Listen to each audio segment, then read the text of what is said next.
Alright, in this video I'm going to be doing a review of a first aid kit made by Adventure Medical. It is their First Aid Kit 2.0, and I'll read you a little bit about the first aid kit before I open it up and get into it. It is fully stocked for most common injuries and illnesses encountered on the trail, from sprains, cuts, and fractures to headaches and allergic reactions.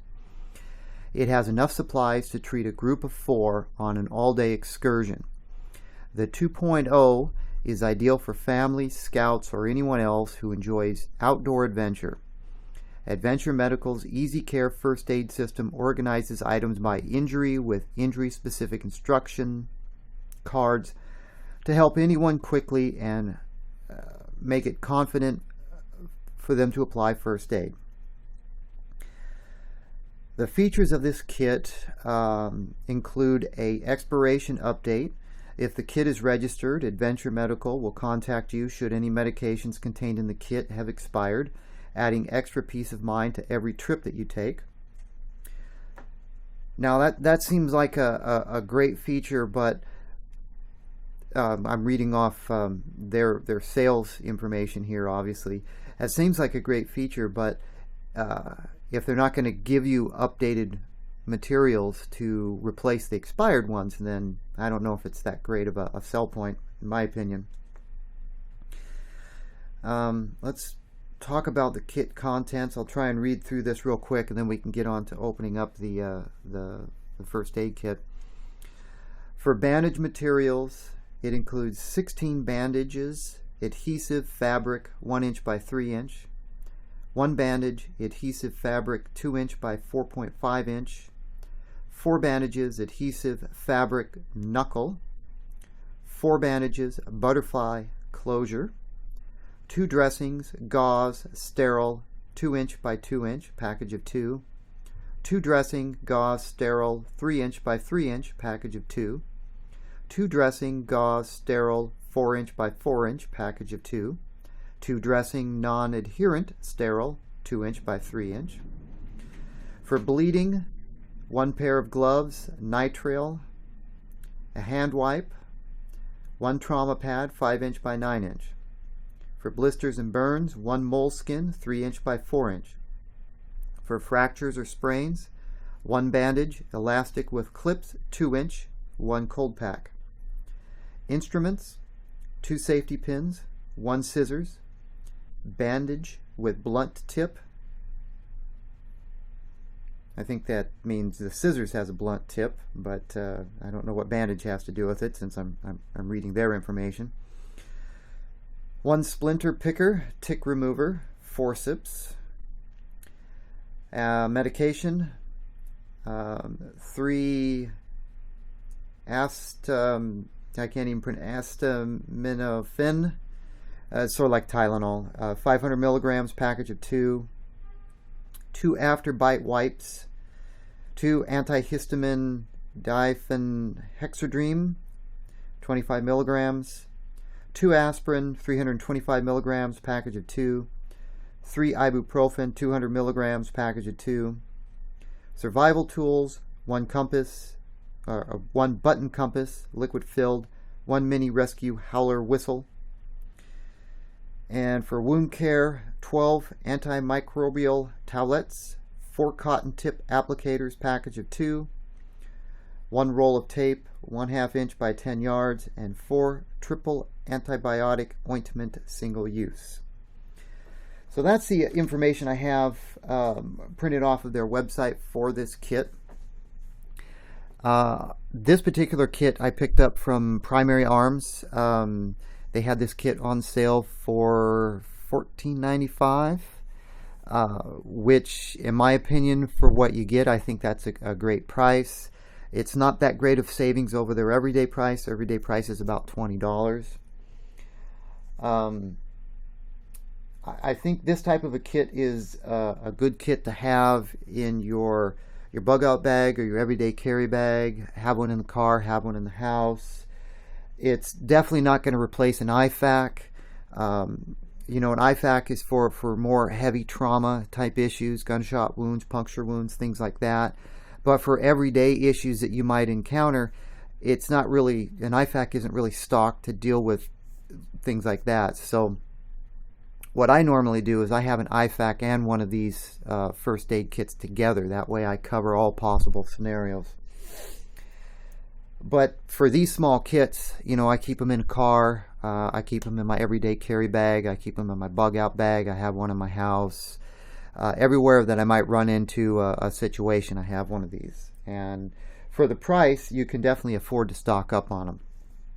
I think with what you get in this bag for $15, that's a great value, in my opinion. So starting out, this is the bag that it comes in. It is a plastic type bag, and it's obviously red and black. It says First Aid 2.0 on it. The back of the bag lists the contents of the bag. And let's see, what does it say in the back? 25% off your first refill order at registeryourkit.com. There's a hang tag that just says, talks about the contents, and it's great for backpacking. Register the kit, receive 25% off your first refill order, and some warnings.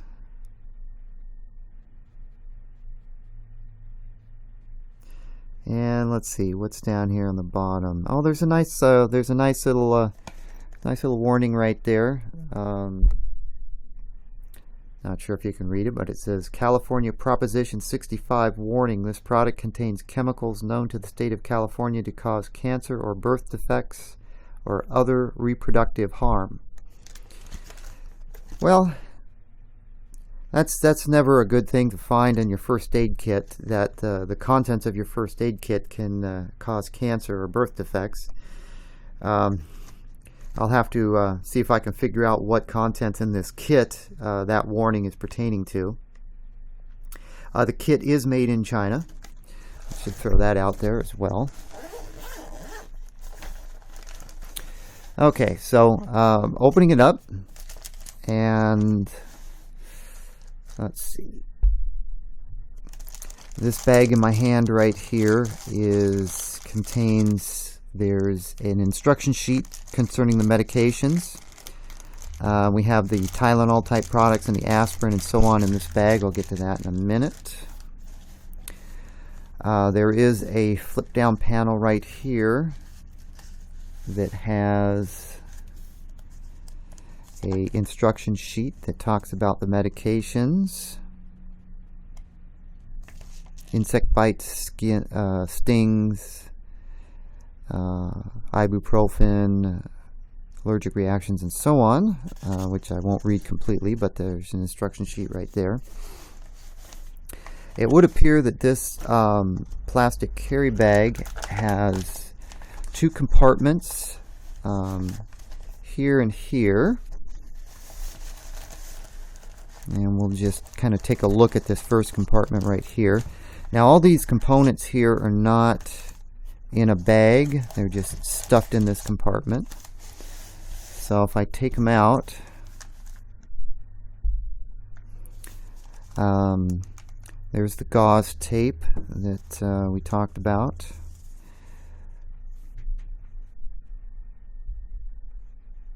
There's another bandage, one of the bandages on the list.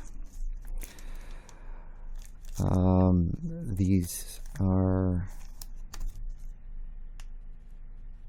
just seeing if these look like they're made in China. These bandages are made in China. Latex free. 2 of those. Here's a combination pad, the 5x9 inch. It is sealed, product of China.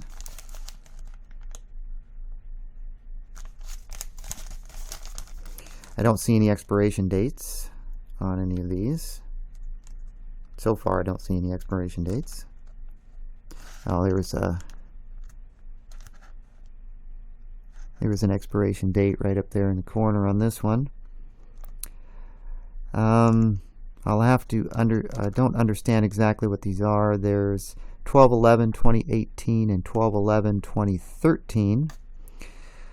My guess, the 12/11/2013 is when it was packaged or sealed, and the 12/11/2018 is expiration. That would be a guess on my part.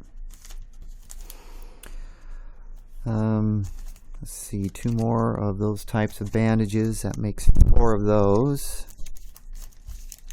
Just kind of setting these off to the side. Standard bandage. This is a larger type bandage. None of the bandages appear to have expiration dates on them. I've never seen regular finger bandages with expiration dates. Some of the smaller bandages. I have no idea if these are actually quality bandages. This is the first one of these types of kits that I've purchased. Probably not as good as Band-Aids.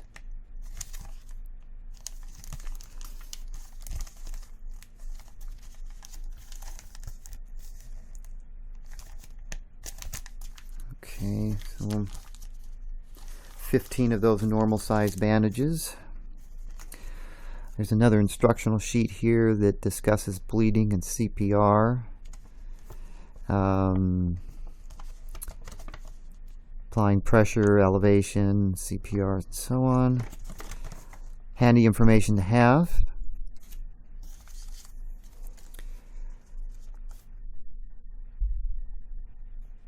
Antiseptic towelettes.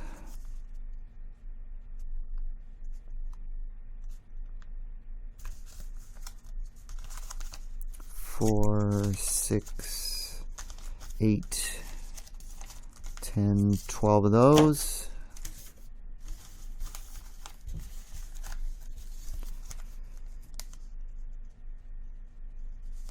Sterile non-woven sponges, 2" by 2".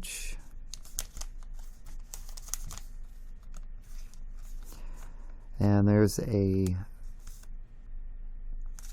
of those. And 2 non-adherent 2" by 3" pads. Those also appear to have dates on them. Packaging dates 12/1 of 2013 and with an expiration of 12/1 2018. I think that, yeah, the bigger bandages all have those dates on them. These are non-woven sponges, 3" by 3". 2 of those, same expiration dates on the back. And 2 4" by 4" sterile non-woven sponges.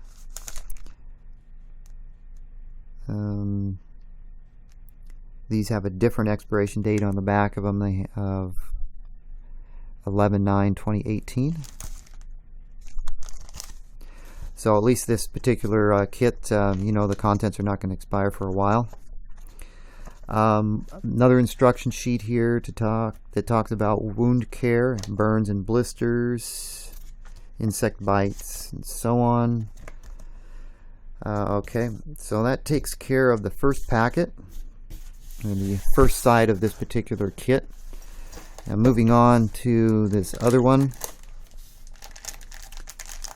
We have 2" by 5 yards of gauze, and that also has same type of expiration date on it, which is either 9/1 of 2018 or 11/1. In this case, it's 11/1 of 2018. So plenty of life left there. There is a mini howler whistle for emergency purposes. Always good to have one of these if you're out camping or hiking and you get lost. These things can be heard for quite a long distance, and definitely will save your voice, so you don't have to yell, "Help, help, help.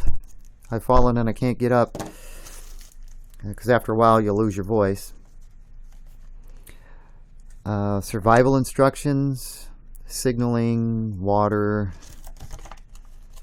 don't panic, how to get shelter, so on. And here is the included scissors. They are a blunt tip type of scissors made in China. Not very high quality, but they are fairly sharp. I just cut some paper with them off camera. So these will be fine for cutting gauze and bandages to size. Definitely not the highest quality for, you know, long-term longevity, but they'll get the job done. And we have some Q-tips,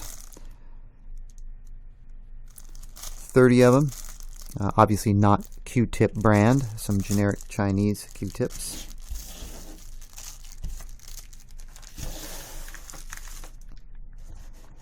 Well, actually there's 40 of them. And here is the compass that this comes with. It is a fluid-filled compass. It's a little cheap button compass, which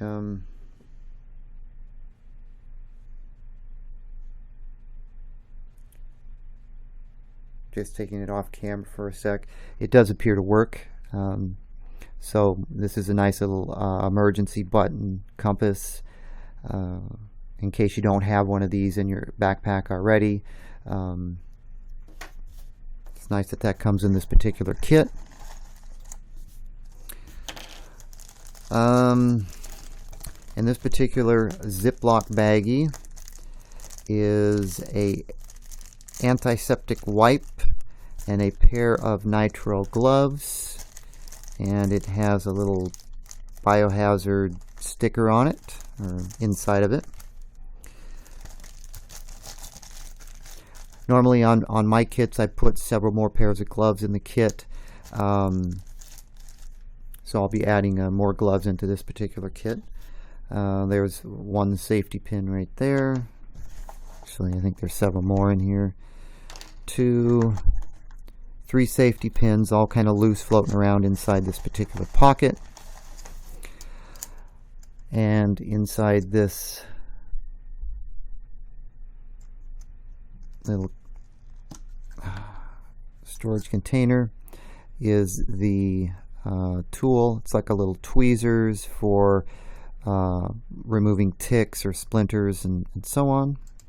Of course, it's probably not sterile now that I touched it, but oh well.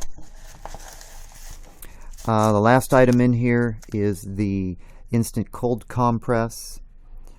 Basically, you hold this, you crush it, shake it, and apply. And let's see.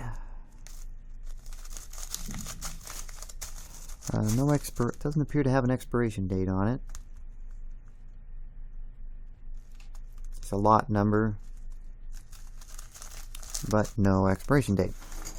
So that is the Adventure Medical First Aid 2.0 kit. Again, this is definitely not a high quality first aid kit, but I believe it will get the job done. It has a lot of items in it for the money. If you were to go out and buy all these components separately, you'd spend easily twice the amount of money on this. So these are definitely good to keep around, keep in the car, keep in your bug out bag, to use in conjunction with an IFAC is my recommendation for it. But for the money, this is good. The only thing I have at this point, only concern I have, is some of these products in here. This warning label about some of these products causing cancer or birth defects or reproductive harm. I've seen that type of warning label on some Chinese products, like Christmas lights that are coated with the outer coating has some sort of lead content on them, and That's Christmas lights, though. With this particular kit, it's hard to say. Is that warning label because of this? Is the case hazardous? Could it be the cold compress? Is this hazardous? Obviously, I would think if you opened up this cold compress and you drank it or ate it, it would be definitely poisonous to some extent. But these other components, it's hard to say. What other components in here are dangerous. So I'll have to do some investigation on that. I'm not going to lose any sleep over it, but it's just something to keep in mind if you're looking at getting one of these kits that are made outside of the USA, that you may have some components in there that you might want to investigate further and replace with some higher quality components. So that's going to wrap up this video. Hopefully it was helpful to you in making a decision on whether or not you're going to purchase one of these first aid kits.